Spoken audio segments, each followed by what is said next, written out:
Did someone say no to that? Yeah. First, let me apologize for being late. It's not something I like to do, but I don't control the floor anymore, so I'm sorry. Folks ran late. First of all, good afternoon. I want to start first by recognizing Day of Remembrance, a time when our nation pauses to remember the millions of lives lost during the atrocities of the Holocaust and the valiant actions of those who risked it all to bring it to an end. This is a time to reflect on our fight against anti-Semitism. It is ongoing, and we must combat it with everything we have as a nation. Last year, the instances of anti-Semitism rose by historic levels. And already this year, we have had 2 horrific shootings at synagogues, just last week in Poway and in Pittsburgh. This is a stark reminder that our fight against anti-Semitism is not over. We should all pledge to never shut our eyes to anti-Semitism and to continue to oppose evil wherever it may surface.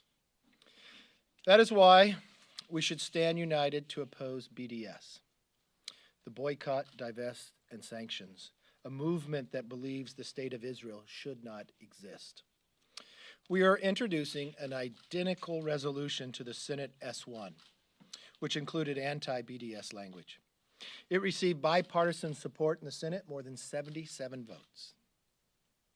How many pieces of legislation have ever come out of the Senate, especially this year, with 77 votes? The Senate has stood against BDS. The House should do the same. Now I want to shift back to discuss what is happening this morning within our congressional committees. Leading up to today's planned hearing at the House Judiciary Committee, where we expected to hear from AG Attorney General Barr, Chairman Nadler decided to change the rules to satisfy the very obvious desire to impeach President Trump. Only one time has staff questioned a cabinet-level official, and that was during the impeachment hearing. Attorney General Barr has been very transparent. If you read the Mueller report, the first volume, 90% of all of it is to the public. 98% is available in the second volume. There's no collusion, and I believe it's time for our country to move forward. I know Democrats did not like the outcome of the last election. They did not like the outcome of 22 months of investigation, and they didn't like the answer. But this country believes we need to move forward. Attorney General Barr has been very transparent, brought forward the information. I think it's time to stop wasting this majority and actually get something done for the American public. So let me open up there for questions, which any of you may have. Yes, ma'am. Lindsey Graham said after yesterday's hearing, I'm done, it's over, I don't need to hear from Mueller anymore. Do you want to hear anything from the special counsel? Do you want him to come up here and testify? No, I don't need to. We've gotten all the information. I mean, think of the volumes and all the questions prior, wanting to make sure what the Democrats were asking, could we see the Mueller report? 90% of volume 1 is all open to the public. 98% of the second volume. If you look and listen to the American public, and not just my district, go to those who are running for president. Go to the Democrats who are out there. Go to Democrats who are in Congress and are having their town halls. They are not getting questions about Mueller. Yes, they are getting questions about health care, Medicare for all. They are getting questions about infrastructure and others. Shouldn't they focus on what the American public expects and what the American public wants? Yes, sir. President Trump reportedly has agreed with Speaker Pelosi and Senator Schumer to spend $2 trillion on infrastructure. Do you support spending $2 trillion given that the projected budget deficit is $1.1 trillion and the national debt is over $22 trillion? I support working on an infrastructure bill. It's the pay for that real concerning to me, especially with the amount of debt that we have. There are bipartisan ideas out there of where you should start. One happens to be the GAIN Act. This is a piece of legislation that's supported by the Freedom Caucus, and on the Democratic side, the Black Caucus supports it as well. And this is one that looks at excess government property to sell that and you could use that on infrastructure, it would focus on the 100 poorest districts in this country. I think that is a very good start of where we could begin. I disagree with the Democrats thinking they want to raise taxes to pay for infrastructure. Before they went to see the president, they said they would have to change the current tax code, that they would raise the rates of Americans. Now, this is not unusual for the Democrats. Their first bill, H.R. 1, would take, if they raised $200, would take $1,200 from the American public. The current proposal by Democrat senator who's running for president, she now thinks we should raise taxes and give every American $600 so they could then spend on politics. It's really a common denominator of the Democrats, but I think that would be a non-starter. Yes, sir. A follow-up to that, the president, in his meeting with Nancy Pelosi and Chuck Schumer, trashed his own White House infrastructure plan that was drafted by Gary Cohn, calling it so stupid. Do you think that the private-public partnership model is still the right approach to do an infrastructure deal? I think you have all the above. I think public-private has worked in a lot of places, and I think you should always utilize that element too to use that element as we go forward as one of the options through here. It's a way that you could leverage money further. It could go farther.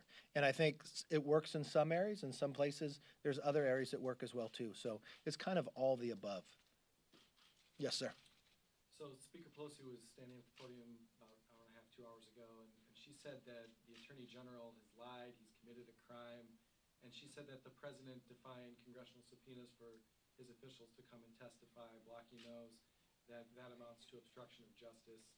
What's just your quick reaction to that? I do not believe Attorney General Barr lied. I believe he's been very transparent in all of this. I think if people are looking at who has lied in the process, simply look at Chairman Nadler.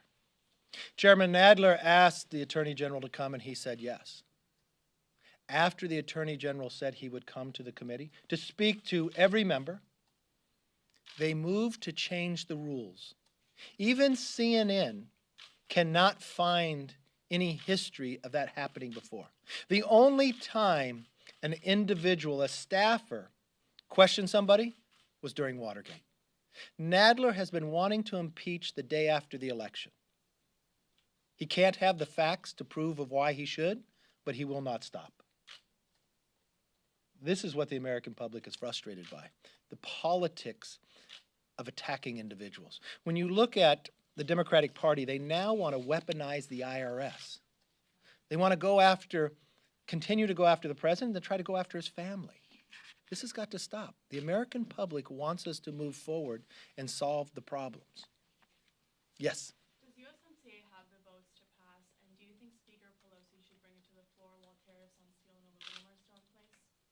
I believe Nancy Pelosi should bring it to the floor. One of the major questions that the Democrats asked before it would come to the floor is that Mexico, asking another country to change their own laws, their labor laws. Well, the Senate in Mexico just did that.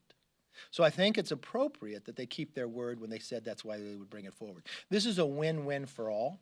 And I believe that you would have a large number of votes from the Republicans, and the Democrats would only need a few to bring it across, and we could sign this and actually create even more jobs than we've already created in just the last 3 years.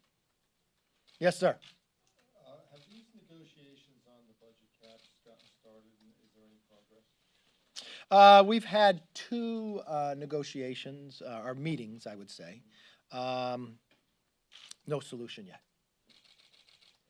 Ongoing. Are you optimistic, Um, based on what you've seen or heard about? I don't see a solution at this moment, no.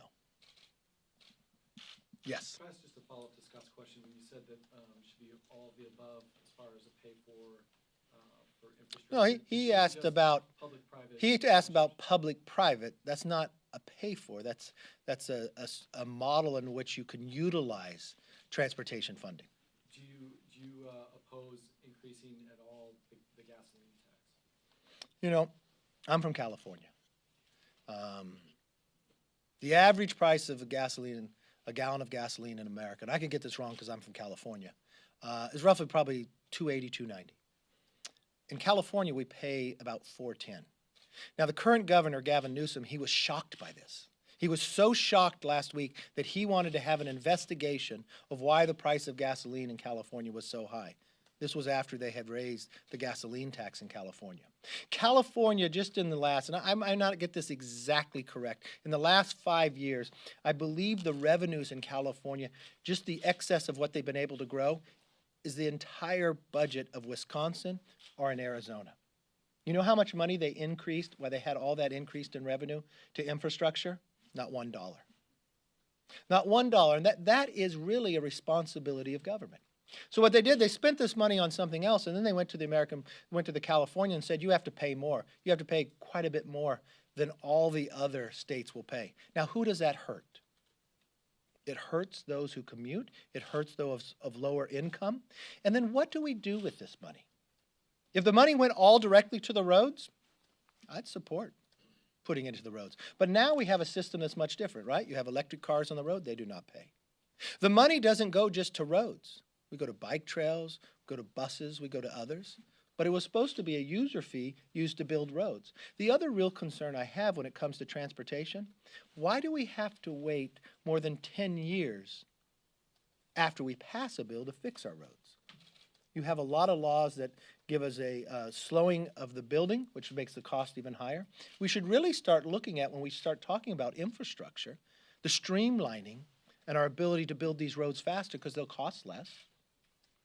They'll get done sooner, so congestion will go away. But when I watched the Democrats in the majority before dream of these shovel-ready projects, I don't think America wants to revisit that process because I don't think we've got much out of that trillions of dollars being wasted.